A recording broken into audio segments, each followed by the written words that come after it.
D'abord, on parle. J'ai laissé les cheveux naturels. Les cheveux naturels, maintenant, j'ai commencé à mettre les mèches naturelles pour que ça puisse tenir. Quand j'appelle le frère, ce jour-là, il disait que c'est comme si la main était nous rangée. Donc, légèrement, on ne peut même pas savoir. Qu'est-ce qui s'est passé? Dans la nuit d'avant-hier, j'étais assise. Là où le Saint-Esprit me dit, défait. Directement, là, quand j'ai compris. Et j'ai tout hospitalisé quand c'est 8 jours. C'est comme si on avait allumé le feu ici. Ça m'a même fait, j'ai voulu prendre les ciseaux pour tailler ma les tresses sur la tête. Donc c'est comme si ma tête était en train de brûler. Et à l'intérieur, ça me rongeait. C'est là où je me rappelle, deux songes me viennent dans l'esprit. Le premier songe,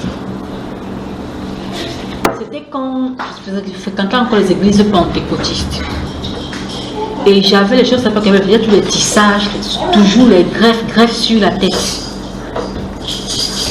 Et le premier jour, j'ai mis le pied dans cette église-là, le pasteur a prêché là-dessus. Ça m'a touché 3h du matin, j'ai défait la tête qu'on avait tressée dimanche. Mercredi, pour Bestin, j'ai défait mes cheveux. Je me suis couché à 3h du matin, dans le bureau, même mes employés ont fait ça c'est quoi ça? Et pourtant tu étais belle avec tes tresses. Jusque-là, tu n'as pas compris. Pas compris. Qu'est-ce qui s'est passé?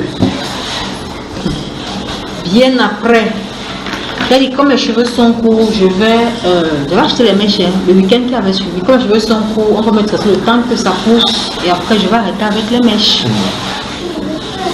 Je prends les mèches, je mets dans le sac. J'apprête tout et j'avais rendez-vous avec le pasteur, c'était un samedi.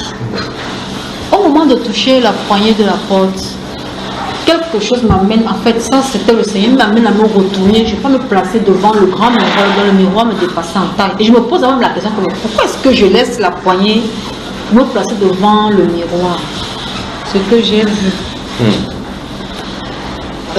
Les zombies dans le clip de Michael Jackson là. Vous voyez? Les zombies qui sortent de là, c'est comme ça que je me voyais, mais je n'avais pas les mèches sur la tête, puis il y avait des feuilles, je peux me tresser.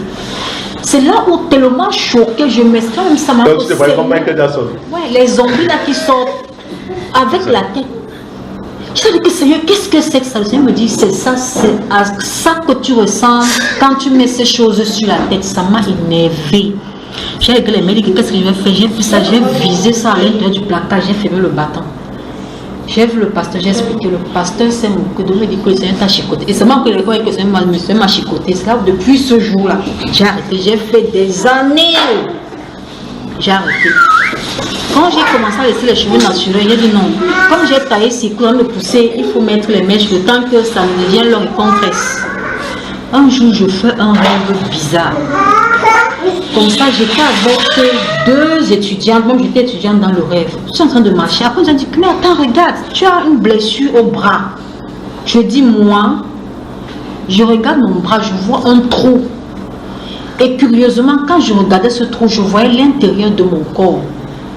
La matière verdâtre, là, quand le cadavre pourrit, là, ça devient vert, le poisson, ça devient vert, là. L'intérieur était comme ça. Et les gros asticots étaient à l'intérieur, se baladaient sur mes os, ça rongeait la chair. Je regarde et dis, Seigneur, ça c'est quoi?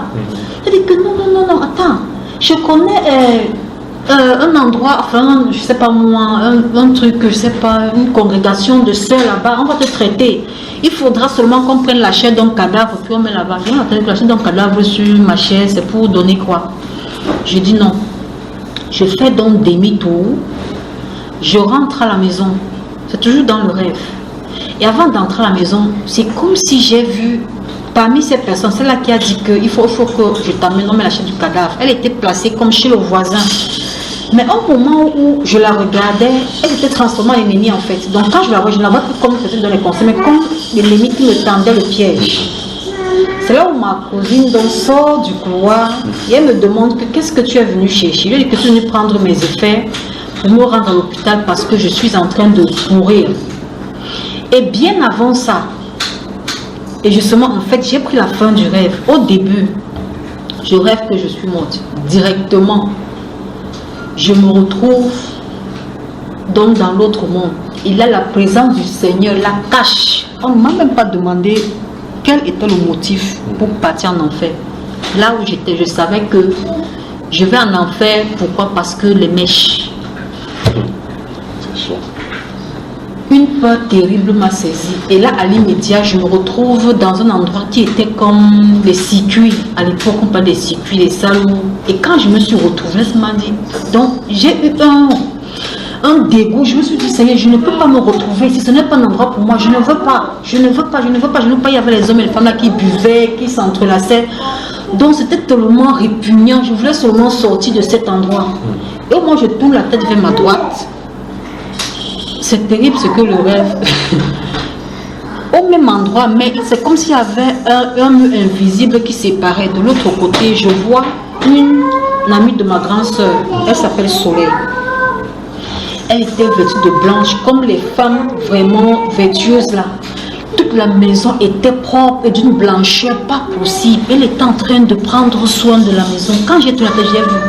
J'ai dit, Seigneur, s'il te plaît, permets que je parte retrouver Soleil. Je ne peux pas rester ici. Je ne veux pas supporter. Je ne veux pas. Pendant que j'étais en train de dire, je ne veux pas, je ne peux pas. Je ne faisais que me rapprocher de celle-là. Quand je me suis retrouvée là-bas, donc là où directement je me retrouve alors avec les deux autres étudiantes et moi-même et l'histoire de ma chère qui... Et donc je me suis dit, mais pourquoi est-ce que depuis le début, on dit toujours la pourriture, la mort, c'est quoi? C'est alors ces jours-ci, avec les rats mèches naturelles que j'ai placées là pour pouvoir permettre que les tresses mettent long. L'intérieur commence à démarrer comme ça, ça rongeait comme les asticots. Là, c'est pas le rêve, la vérité. À l'intérieur, je suis quand elle la soeur, que la soeur, ça ne va pas. C'est comme si je suis en train de mourir, la mort en train de me ronger. Mais là, quand ça prend le dessus de ma tête, le feu. J'ai souffert, j'ai pris les calmants, j'ai même venu la prière, la méditation. J'ai dit hier soir, dans la nuit d'avant-hier, je étant assise là, j'entends défait. Et j'ai défait. Tout est revenu à l'autre. Amen. Après les hospitalisations, la pharmacie, qu'on m'a prescrit et tout. Amen. La conclusion, c'est quoi maintenant? La conclusion, Et le conseil? porter les mèches. Ça, c'est chercher, dit que prendre, même pas que appeler, prendre l'esprit de mort, poser en soi, même pas sur soi, parce que ce qui ronge là, c'est à l'intérieur. Ça, c'est, je ne sais pas si c'est l'âme qui est vraiment touchée, rongée.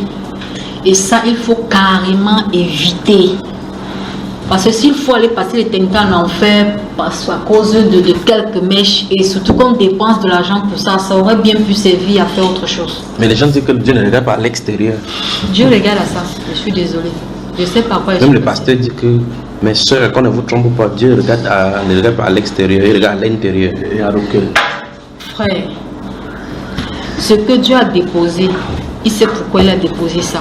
Et à partir du moment où il dit, dans sa parole, qu'il nous a donné la chevelure comme une gloire, on va prendre des déchets, moi j'appelle ça les déchets de pétrole, ou les déchets, ou les cheveux des adeptes de je ne sais pas quelle secte qui donne ça, qui donne les méchants sacrifices. Là tu prends, tu viens poser sur ta tête, et après tu viens prier le Seigneur. Comment est-ce que ça va passer? On achète sa chair, quoi. Voilà, même si on ne me dit même pas ce que moi j'ai expliqué, la voix qui m'a dit détache, c'est pas le diable qui m'a dit détache. Et quand j'ai détaché, j'ai compris. C'était ça le problème. Je suis bien. Jusqu'avant ce moment-là, même avec le traitement, ça n'allait pas. Je faisais que la seule grâce que je sens que ça ne va pas. Et là, on donne l'ouverture vraiment au diable à ce moment-là pour venir faire n'importe quoi. Et si tes collègues disent que depuis tu n'es plus belle alors, comme avant? Si le Seigneur m'aime comme ça, moi je n'ai pas de problème. Et mes cheveux, on les apprécie surtout là. Même si la personne m'a dit, ouais, tes cheveux. Même au salon, quand j'y passe, là où on tresse, là, on dit, madame, vous avez de très beaux cheveux. Au bureau, excusez-moi, ça c'est... Mais tu mettais quand même entre les mèches sur ça. Pourquoi? Non, quand je laisse mes cheveux naturels, vraiment. Je me rappelle, ça me fait à peine un mois. C'est l'ami de mon employeur qui est arrivé. Mon employeur, c'est un expatrié, c'est un blanc. Celui-là, il est métissé. C'est un parent, son ami là. Il est arrivé. Et j'avais juste mis le bandeau dont la touffe était restée. Comme j'ai les cheveux poivres, c'est dans les cheveux blancs. Quand il est entré, il veut que gagne ma tête. Il est arrivé au bureau parce que quand il parle, comme ce sont les baies vitrées qui séparent. Il dit, oh là là, mais qu'est-ce qu'elle a une belle chevelure. Oh là là, qu'est-ce que j'adore. J'ai voulu demander, monsieur, adore là, c'est pas bon, mais bon, je ne suis pas voulu parler. Il tente de poser là-bas. Il ne faisait que regarder, se tourner, regarde les cheveux. Il se tourne, regarde. Il a regardé la gloire d'une autre personne, il a adoré. Et aujourd'hui, mes collègues sont en train de passer aux cheveux naturels. Est-ce qu'on a seulement 2 cheveux? Il y a quand même les 2 cheveux. Quand vous allez entretenir, elles sont maintenant au naturel. Celles qui étaient sophistiquées là, au naturel. Amen. Et le conseil que tu donnes pour tes soeurs aussi, c'est quoi normalement? Qu'elles gardent leurs cheveux naturels. Quelle que soit la tentation qui va venir. Parce que là, quand on les met physiquement, on croit qu'on est belle-mère, que nous sommes belles-mères, c'est pas ça. Parce que si le païen, lui, voit mes cheveux, apprécie mes cheveux naturels, que se passe ça en disant qu'est-ce que c'est beau. Je prends dans les mèches là, je les mets sur la tête, c'est pour chercher quoi. Et en plus là, c'est pour chercher la mort, pour appeler la mort chez moi.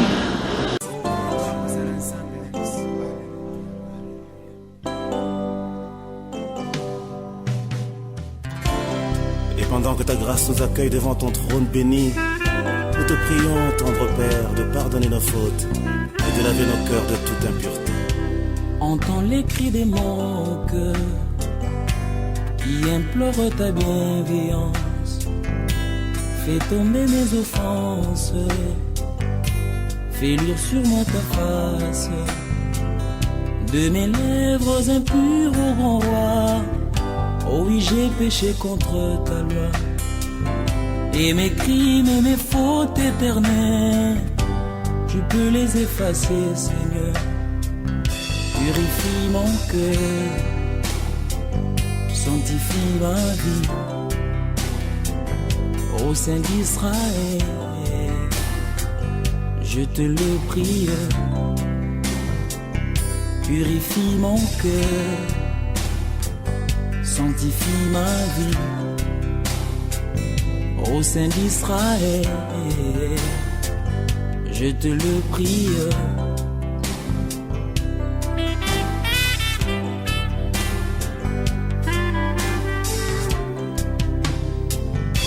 Reçois notre prière, fidèle et tendre Père, pour ce précieux service, agrée nos sacrifices.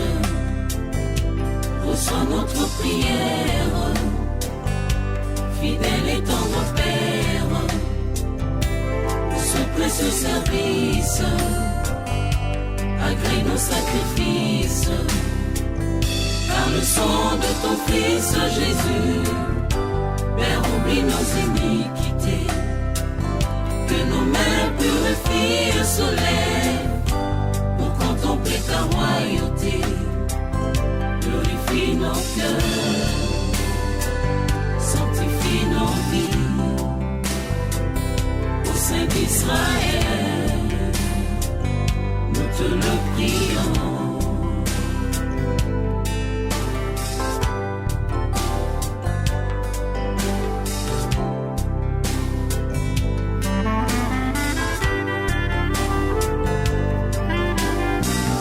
Purifie nos cœurs,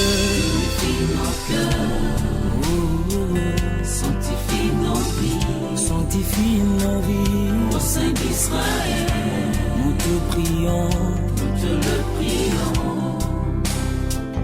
Dans ta sainte présence, Seigneur, nous voici brisés et condamnés. du haut de ton trône des grâces, répands sur nous ta sainteté. Purifie nos cœurs, Purifie nos cœurs, sanctifie nos vies, sanctifie nos vies. au Saint d'Israël, Ô Saint d'Israël, nous te le prions. nous te le prions. Purifie nos cœurs, Purifie nos cœurs, sanctifie nos vies, sanctifie nos vies. au Saint d'Israël, Ô Saint d'Israël, nous te le prions.